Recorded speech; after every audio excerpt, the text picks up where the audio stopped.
I'm terrified of trains. I've only been on subway trains a handful of times when traveling, but I can't really count how many freighters have zoomed by me on the day-to-day. I'm always mortified watching the several thousands upon thousands of tons pass by on their rusted, rickety tracks, noting that the smallest infrastructure error could send it smashing into the line of traffic that sits watching with me. I have nightmares about trains. I have morbidly looked up injuries caused by trains. I've seen homes destroyed by trains, yet I'm fascinated by them. It's such a marvel, the centuries of reliance and utilization. The invention seems in itself a feat. But this video isn't about the history of trains, nor about trains as a technology. Instead, we're going to take a look at a few mysterious train derailments which either remain unsolved or have eerie, unexplained circumstances surrounding them.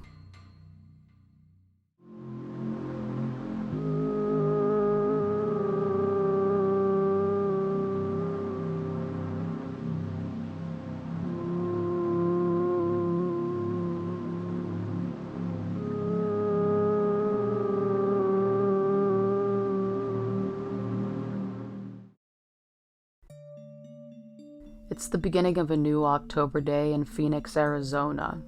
No one could have anticipated what would happen just after 11:35 a.m. The Sunset Limited derailed just 70 miles southwest of Phoenix in Palo Verde. Falling from a bridge, 4 of the train cars fell over 30 feet.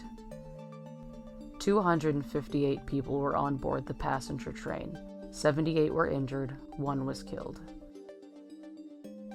An investigation into the cause of the crash revealed several typed notes as well as rails that had been shifted less than 5 inches.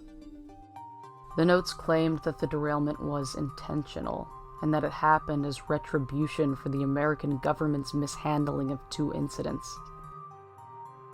1, the incident at Ruby Ridge, which saw the death of 5 people and 1 dog after U.S. Marshals engaged in a standoff with Randy Weaver, a man who was to be arrested per a bench warrant issued after he failed to appear on firearms charges.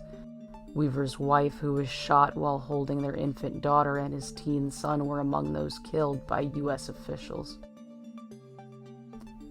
Something for which Weaver would eventually be compensated over $3 million. And 2, the siege at Waco, which saw the death of over 85 people after U.S. military attempted to serve arrest warrants to David Koresh, the leader of a cult known as the Branch Davidians, a group whose core beliefs involved the U.S. government arriving like a beast from Revelations in an attempt to kill them.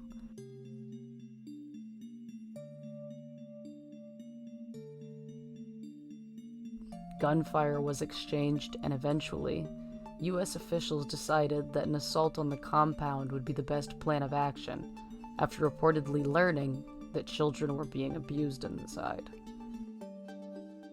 The notes found at the site of the train derailment were signed, not by an individual, but a group, the Sons of the Gestapo. The group was initially thought to be a white supremacist organization. The Gestapo was, of course, the Nazi secret police, which terrorized Germany and arguably the rest of the world during Hitler's reign of ethnic cleansing and genocide. So, who were the individuals which would identify as their sons? Naturally, it would be a safe assumption that they would be a terrorist group of neo-Nazis and skinheads. The issue with this theory arrived shortly after its discovery. There was no known white supremacist group which operated under that name, and in the coming years they would never be heard from again. The question remains, as the case has never been solved and the FBI is currently offering a hefty reward for information about the case. So was the derailment actually committed by a group of white supremacists who were angry about Waco and quietly decided to disband? Have they done something since and we just don't know it was them? Or was it someone else entirely attempting to divert the attention and investigation? What's even more, for lack of a better term, haunting, is that the same train, the Sunset Limited, was involved in another derailment earlier in the decade, one of the most deadly train wrecks in history, in fact. When in 1993, a rail bridge had been struck by several boats just before the train passed over the track. The accident killed 47 people and injured over 100.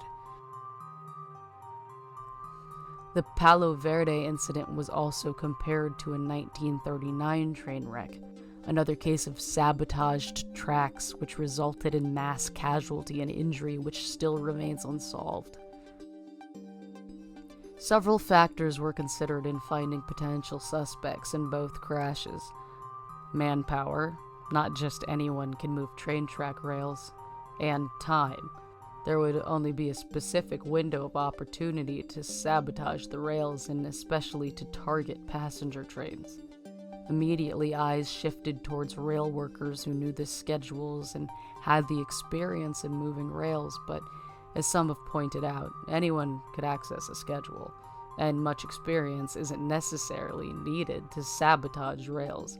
Some believe the 1995 sabotage to be a copycat of the 1939 crime, but no connections have ever been established, according to the FBI.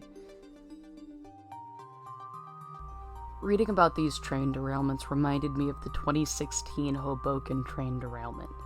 The wreck was destructive and violent, but isn't thought to have been caused by any sort of sabotage.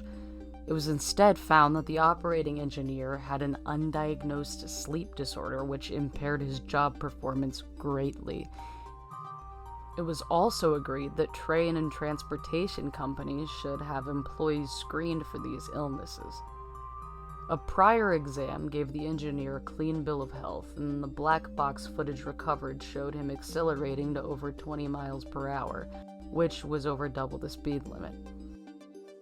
The engineer claims no recollection of the crash and only attempted emergency brakes seconds before impact.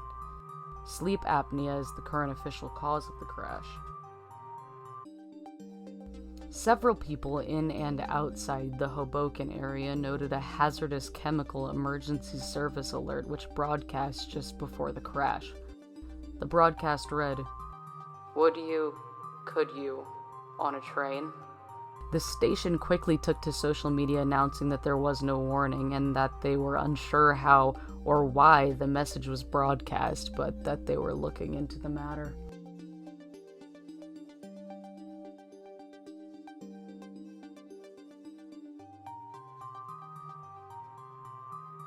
Just days later, over 100 people would be injured and one killed in the Hoboken accident. As of now, we have no clear answers as to what caused the wreck or the broadcast hack, and there's no clarity if they're linked at all. The universe doesn't exactly shy away from sick coincidence, but there's also no real way to fathom the odds of these two incidents occurring so closely to each other. Several users that hang out in the conspiracy theory section of Reddit have proposed several interpretations of the situation. None of them seem very coherent, but they're theories nonetheless. Green Eggs and Ham, the Dr. Seuss book, which the emergency broadcast message got its quote from, is no stranger to bizarre theories and readings either. Some claim the book explores Marxism. Others claim that Sam I Am isn't just a guy who experiments with breakfast porks and the color wheel, but that he is instead God. I doubt there's any connection between God begging for the probability of a new experience occurring on a train and derailment, as I avoid exploring any dangerous theorizing here, and that feels too close, but it's difficult with what we know about the black box footage and the message to not question the potential existence of a connection. I know that two things seem to be true. It's easy to wreck a train, and it is easy to hijack a broadcast system, especially if it's unprotected. We know the message wasn't from the station, so who sent it? Are they a supervillain in the making, or is it some young adult constantly regretting the choice they made to hijack a broadcast in their teen years for shits and giggles, and now the internet thinks they're a terrorist? But, as humans often search for similarities and comparisons in most of the horrors we experience, the Hoboken train disaster was immediately likened to a 1985 train wreck which occurred at the same station. The 1985 accident injured 54 people, and the crash was thought to have been caused by a lubricant. However, in May 2011, a PATH train crashed at the same Hoboken terminal, causing minor injuries. But it is thought that both the 2011 and 2016 crashes were caused due to undiagnosed sleep disorders. Additionally, in 2013, a Metro North Railroad Hudson Line passenger train derailed in New York City. The accident saw 4 deaths, 61 injuries, and $9 million worth of damage. This accident is also said to have been caused by undiagnosed sleep apnea. I think it's bizarre that more people don't discuss how purely mortifying trains are. The stats on train mishaps are quite plainly astonishing. It's estimated that about every hour a train derails or collides with another object. Even further, every 2 weeks a train carrying hazardous material derails in the United States. Every 2 hours, a train hits a person or vehicle in the US. The odds of dying in a train accident are about 1 in 200,000. However, the odds of dying in a plane crash are much lower, at about 1 in 11 million. I also think it's bizarre that there are so many unsolved mysteries surrounding train derailments in the US. And it's also interesting that with the apparent ease which exists in track sabotage, that we don't hear about it more often. And I'm curious if any of these mysteries will ever be solved, or at least publicly. As always, thank you for listening, and be safe.